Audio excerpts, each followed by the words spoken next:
So today's lesson is a very quick introduction to um, the graphs of these trigonometric functions that we've been talking about. This is probably something new. This is not something you learned in geometry last year. And this is going to become a very, very large topic in Algebra 2. But for today, we're kind of just getting the basics down. By the end of today, my goal is that you can just see one of these things on a graph and recognize it for what it is. Okay? So what we're doing is we are taking a function that looks like this, y equals sine of x, and we're graphing it on a regular coordinate plane. But because the way this is written, my x values are going to represent angles, you'll notice that I numbered my x-axis in terms of pi. So these are like radian values for x. We could do this same thing with degrees down here along the x-axis too. It really doesn't matter. Okay? And then the y values would be the actual sine value.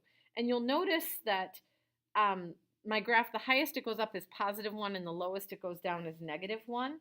That's because if you think about the unit circle here, on the unit circle, the biggest your values ever can get is 1. All right, all of your values are going to be less than 1, okay, for sine and cosine. So here's what we're going to do. We're going to start at 0 degrees, or I guess I should say 0 radians, because this graph is marked in radians. And I'm just going to look at these 4 points here, because these are the easiest ones to work with, okay? And then we'll talk about how the other ones really make sense too. And we are looking at the sine function, which means I want to be looking at sine values. The sine values are the y coordinates. Remember, this is cosine and this is sine. So at 0 radians, my sine is equal to 0. So I'm going to put a mark here. Okay? Now I'm going to go up to pi over 2, which on our graph would be like right here. Pi over 2, my sine is equal to 1. Okay, so at pi over 2, I'm putting a dot at 1. At pi, my sine is back to being equal to 0, so that's going to go here. At 3 pi over 2, which on our graph would be somewhere between 1 and 2 pi, that's here. My sine is at -1, so that's going to be down here. And then if I were to go to 2 pi, which is here, it's not marked on this one, but that's 2 pi, my sine would be back at 0. Okay, so I get this graph that looks something like this. Okay, kind of a curve. Now, let's say we keep going from there. After 2 pi, if I were to go around again, let's see, this is like 4 pi over 2, so this could really be thought of as 5 pi over 2, right? Which would be between 2 pi and 3 pi here. At 5 pi over 2, my sine is back at 1, okay? This would be like 3 pi here, or 6 pi over 2, all right? If this is 2 pi, then this would be 3 pi. So at 3 pi, my sine value is back at 0. Okay. My next stop would be here with a sine of -1. So on my graph, that's going to go here. And then 4 pi would be the same as 2 pi, so that's going to be back at 0. So this graph is going to do this kind of crazy thing where it just repeats itself over and over and over again. Okay.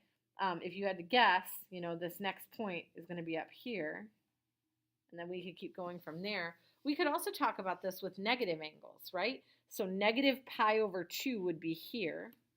On our circle, negative pi over 2 is this one here, and the sine value is -1. At negative pi, my sine would be equal to 0, and so it keeps going forever in this direction too. Okay? And so this function is something that we call a periodic function, and I didn't put a spot for you to write this down, but you probably should. A periodic function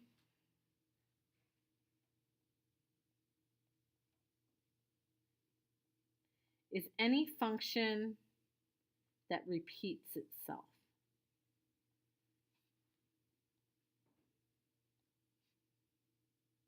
And the big place we talk about those is with the trig functions. So, and I guess I'm going to use the word cycles here. Okay, anything that cycles, all right, it goes up and down and up again, all right? Anything that cycles is called a periodic function. Gosh, my picture is really funky today. Sorry about that. I'm trying to make it look better. Okay, So that's how I'm going to draw my sine function. That's what my sine function is going to look like. And every single time I draw this, I just focus on these 4 points because they're the easiest ones. Now, if I really wanted to, I could say, well, let's find where 30 degrees or pi over 6 would be. Let's see, this is pi over 2, so this would be pi over 4. Pi over 6 is going to be somewhere, oh, I'm sorry, I meant to start at 0 here. This is pi over 2. So here's pi over 2. This would be pi over 4. Okay, and so pi over 6 is going to be somewhere like here-ish. And if you follow that up, sure enough, that would be 1/2. Okay, so all of these other values from the circle show up too. It's just they're harder to graph, right? We don't have nice decimals for those. If you were to look at pi over 4, which is this guy right here, and you were to follow it up to this would be equivalent to square root of 2 over 2. Okay? I hope you can see what I'm doing. Gosh, that picture is really, really funky today. Okay, so that's it for this portion of the video. And actually, I will come back and do a second portion of the video that's going to discuss these pieces down here.